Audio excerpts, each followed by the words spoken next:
Khan is leading Pakistan more into global politics. I like the global outlook that Imran Khan has, the strategic allies that he is seeking to strengthen Pakistan.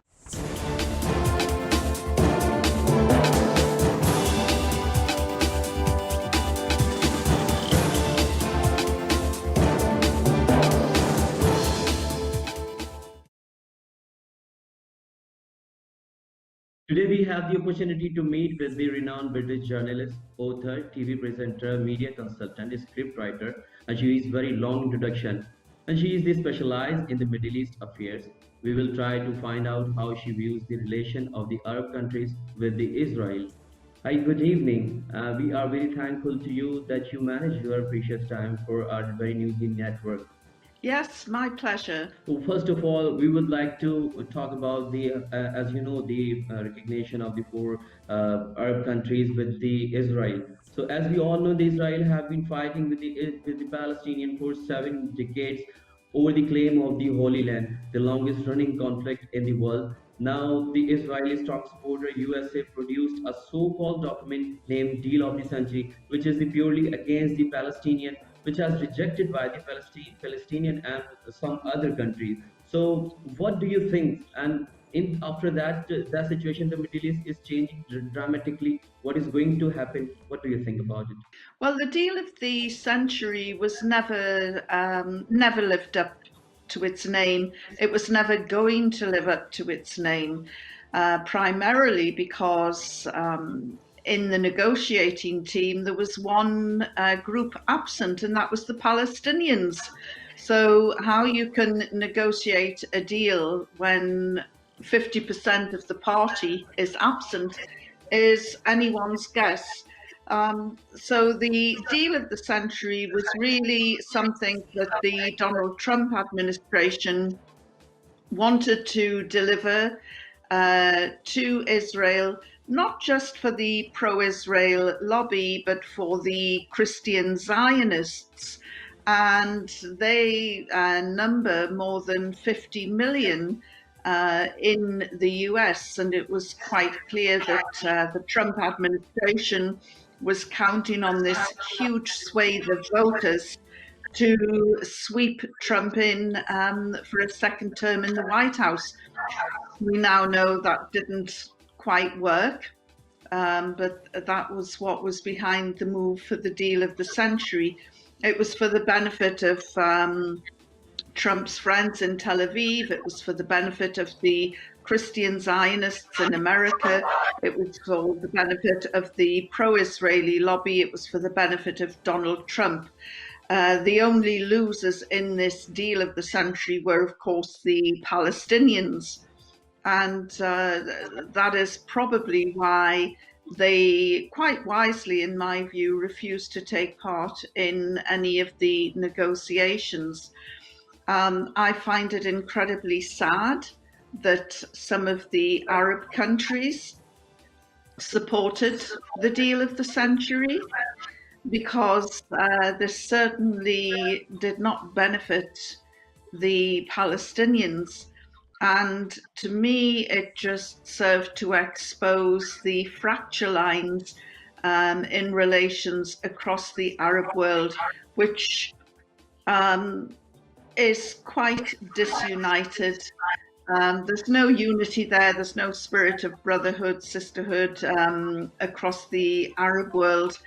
And I was really sad to see the UAE, Bahrain, Sudan's interim government, and the Moroccans all agree to normalize relations with Israel.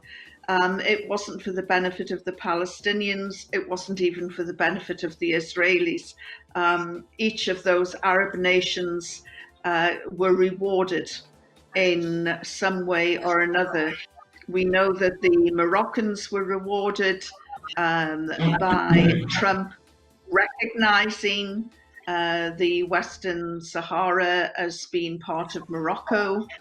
And we know that Sudan had its international bar lifted by the US for trading as a reward as well. Quite what the rewards for the UAE and Bahrain were, I'm not sure, but we'll probably find out later that some other behind the scenes deals were done. The deal of the century, in my view, has no foundation, has no honour, and it's a stain on those Arab countries that signed up to it. But the administration of Donald Trump, they don't care about the situation what you have discussed here, and many countries has rejected it categorically. But they are continuously force the other countries to impose their orders or what they want.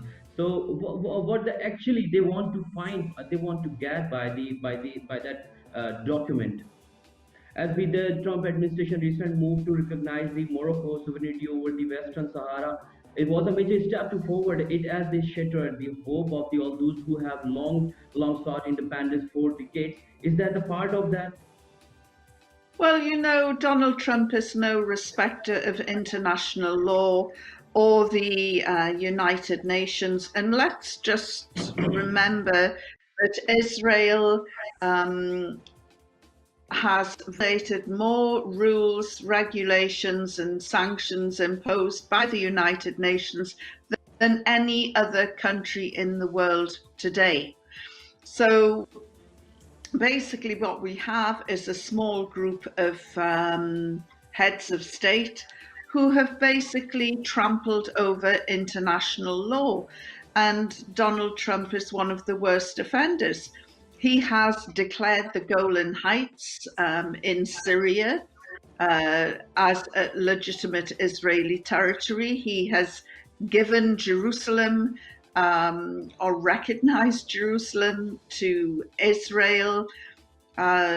These are, and he's turned around against the United Nations and recognized Morocco as the rightful holder to the Western Sahara. These are all inventions of one man, Donald Trump, who has no moral authority, has no legal authority, and has no international standing at all. Quite where the world will be positioned after January the 20th, when he is finally booted out of the White House, is anyone's guess. The United Nations have said that they don't recognize any of these things that he's done. So, you know, it will be interesting to see what happens with the Joe Biden administration. Will we revert back to the time before Trump, or will Biden continue on this disastrous course set by the deal of the century? It's anyone's guess at the moment. So, what do you see as the role of the newly elected US President Joe Biden? The media report says, unlike his predecessor, Joe Biden is not entering office with the plans to launch a major Israeli Palestinian peace initiative. There is no talk to reaching the ultimate deal as the Donald Trump described as a 2016 or I think 2016. And there is no intention to appoint as a special envoy for Middle East on his first day in office as Barack Obama did in 2008 or 9. Is that so? How you see that the Joe Biden, the policies is going to be changed Well, as let's the not get too policy. misty-eyed about. Let's not get too misty-eyed about the departure of Donald Trump and the arrival of Joe Biden, because I do not see Joe Biden as being a great friend of the Palestinians. You know, this is a man who had served in previous administrations where disastrous decisions have been made to the detriment of Palestine. So quite what he will deliver on January the 20th is anyone's guess. Will he unrecognize Jerusalem as the capital of Israel? Will he turn around and be quite harsh with the Israelis and say that they can't take any more of the West Bank, they can't land grab or thieve any more land from the Palestinians. It's hard to know how he will react when he takes office. I would like to think that he will tear up all these nonsense treaties that have been signed by Donald Trump because, in essence, they are meaningless. Recognizing the Western Sahara as belonging to Morocco. America is virtually alone in this decision. Whereas the rest of the world is not. Algeria and other countries are supporting the Polisario movement. Yeah, the people who live there, they want the independence, and they want they are claiming or fighting for many decades. Western That's Sahara. right. You can draw parallels between the Western Sahrawi people and the Palestinians. They all want self-determination. They all want an independent state and international recognition. Now, at the moment, Donald Trump has just torn that up. Years of negotiations. So I hope that the United Nations moves forward quickly to pressure the new president of the United States to tear up or start again with all of these very silly and unlawful treaties that Donald Trump has created. Okay, now I would like to broad the canvas and wants to understand the actual situation by our analysis. We have the witness that the Palestinian resistance movement Hamas has met these several.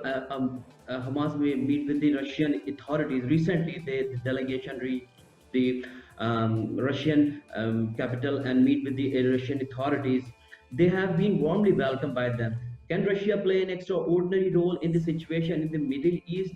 As we have seen that few days ago, the Russian ambassador to the Israel in an interview, he said the Israel is the responsibility all kind of its uncertainty and security in the region. So, do you think that is that the comprehensive move by the Russia, and can Russia play any role to maintain the conflict between Palestinian or Israel? Well, the international players shaping the Middle East are changing, partly because of the antics of Donald Trump. You mentioned Hamas. Hamas have been sidelined and outlawed in many ways by Saudi Arabia, which used to host many Hamas supporters. They've now started locking them up and creating all sorts of kangaroo courts and trials that would have no standing or authority on the international stage. But Hamas is an interesting political party in itself. It's obviously recognized that it's at the moment not going to benefit greatly with a relationship with Saudi Arabia, and so it has gravitated to other areas to seek support from other leaders. Hamas at the moment is warmly supported by Turkey, by Russia. They've reached out to Iran, and they are busy reaching out to all sorts of other international players, and it's working very well for them. You've mentioned the Russians. To have the Russians on your side, whether you like them or not, they are certainly a force to be reckoned with and cannot be ignored.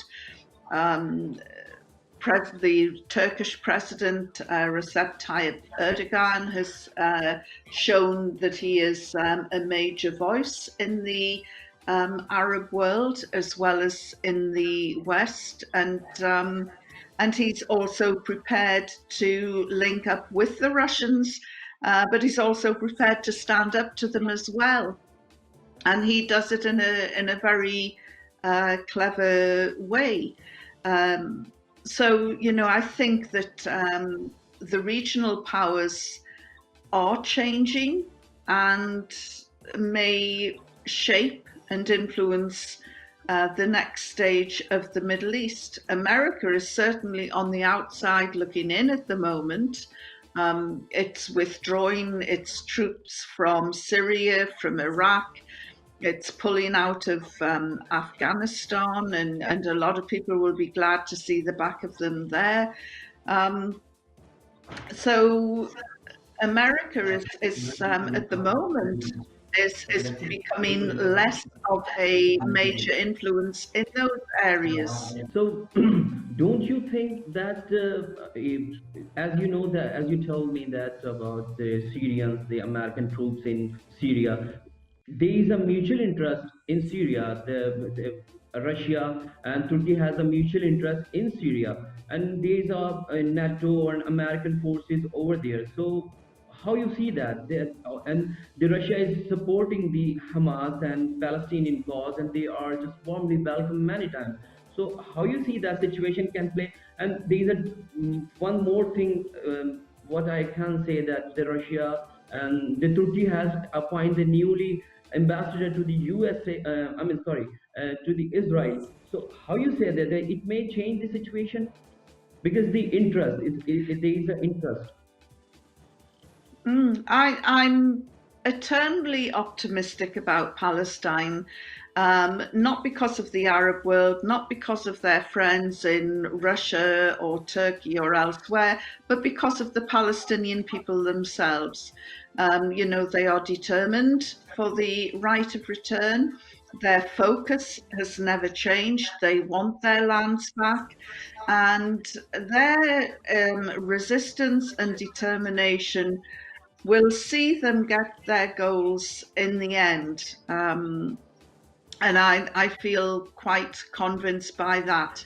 They're not going to get deliverance from the Arab world. They've been let down, betrayed, and backstabbed by some of the Arab nations. That's quite clear. It's encouraging to see that the Pakistan leader Imran Khan is standing firm with the Palestinians, as is the Turkish president, and at the moment, so is Russia. But I'm confident that this cannot be allowed to drag on the way that it has over the decades, and I am quite confident that the Palestinians will get justice, not because of who their friends or foes are, but because of their own determination to get justice in the end. As you mentioned the name of Imran Khan, so do you think that this situation, Pakistan can play any role in this regard, as Pakistani Prime Minister Imran Khan categorically denied the recognition of Israel? So how you see that the position of Pakistan? I see that Imran Khan is leading Pakistan more into global politics before previous leaders have become more immersed in internal politics in Pakistan, and that has not served the country well. But I like the global outlook that Imran Khan has, the strategic allies that he is seeking to strengthen Pakistan. A strong Pakistan would serve the world well. A Pakistan that is riven with internal strife serves no purpose at all. And I just think that Pakistan could have the potential to become a major source of influence if somebody with the ambitions of Imran Khan is allowed to develop and grow along with his country. You know, it's no secret I'm a big fan of Imran Khan. I like his style of politics. I like his straightforward way of uh, of dealing. And I think that Pakistan is like a sleeping giant. It's never been allowed to reach its full potential. But I really think with someone like Imran Khan, who has the global vision as well as the local ambition, I think that Pakistan could be a great country. Yeah, inshallah. And in terms of your own analysis, what change you see short term as well as the long term in the overall scenario of the Middle East and one of the world as whole in the addition, how these recent development will especially impact the resolution of Palestinian issue. Will there any progress in this regard? If so, it's gonna have the positive or negative. Well, I don't want to say too much because we still have 35 days left of Donald Trump, and he is a loose cannon. He has shown himself to be capable of plumbing the depths of dirty politics, and who knows what direction or damage he could do next. Clearly, he's not reined in by international opinion, he's not reined in by NATO or the United Nations. And I think the next 35 days, can, you know, who knows what Trump will do next? It could be a very frightening time for the world. The sooner that we get into the Biden administration, the better. Although, bearing in mind, Biden was the vice president under Obama, and countries like Pakistan certainly did not benefit from the Obama administration. I'm thinking in terms of the drone wars and the military strategy of America back then. These are uncertain times. Let's get over these next 35 days, see the back of Trump, and let's see what sort of president Joe Biden is going to make. You know, because America was regarded as a world leader in so many ways, that reputation is in tatters now, thanks to the Trump administration. But let's see how Biden is going to act in the future. And in the past, Pakistan has never really benefited from America, which has bullied and cajoled and forced its will in many ways on Pakistan. But I think the climate could be different now.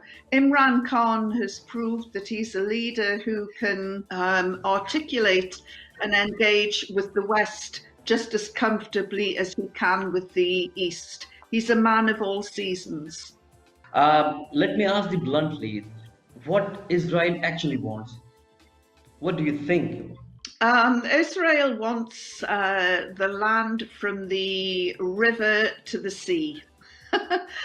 That is essentially what it wants. Greater Israel It's have probably it's probably the only country in the world where nobody can draw a map because we don't know where it ends, where it begins. It is occupying illegally so many different lands in Lebanon, lands in Syria, chunks of lands across the occupied West Bank, which make it impossible to have a two-state solution. So yes, the way that Israel is developing and expanding and growing, I think it's safe to say that their ambitions stretch from the river to the sea. Four Arab countries suddenly recognize Israel, as we all know, the one after the other, and now the South Asian countries, Bhutan, has also recognized Israel. Do you think that is the last 6 months all these countries have recognized Israel at once, or it is the comprehensive plan? No, I don't for one moment think that Israel could have imagined uh, this normalization of relations. But at the same time, these are all prickly regimes, and they can turn on a penny. You know, their policies could change very quickly, and so I think at the end of the day, it's more or less meaningless. Actually, I do not want to end this session, but unfortunately, our guest has a short time, so that's why we have to wind up today. And I'm really grateful for you, your precious time for us, and inform us of the realities of the Middle East that are so important to understand.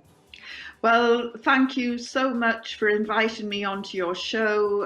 Inshallah, I'll be invited back again soon. Thank you so much, Mr. Asghar. I've really enjoyed the discussion. And I would like to disturb you again in the future, inshallah. Inshallah. Thank you very much. Okay. Thank you. Salam alaikum. Walaikum assalam. Today we had British journalist who shared her valuable thoughts on Middle East and recognition of some Gulf countries. Stay tuned for more expert opinion. Thank you.